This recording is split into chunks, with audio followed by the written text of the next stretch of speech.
અમેરિકામાં મોટી વિમાન દુર્ઘટના ટળી। સ્પેસ એજન્સી નાસાનું રિસર્ચ વિમાન દુર્ઘટનાનો શિકાર બનતા સહેજમાં બચ્યું।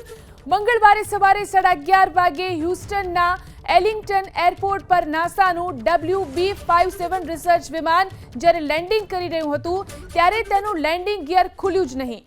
લેન્ડિંગ ગિયર ન ખુલવાને કારણે વિમાનને સીધું રનવે ઉપર ઉતારવામાં આવ્યું। વિમાન રનવે પર ઢસડાતાની સાથે જ જ્વાળાઓ અને સફેદ ધુમાડાના ગોટે ગોટા નીકળવા લાગ્યા।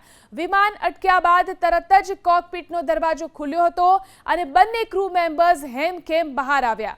ફાયર ફાઇટર્સ અને ઇમરજન્સી ટીમે તાત્કાલિક સ્થળ પર પહોંચી પરિસ્થિતિ કાબૂમાં લીધી હતી। નાસાએ સોશિયલ મીડિયા પ્લેટફોર્મ એક્સ પર આ અંગે માહિતી આપી।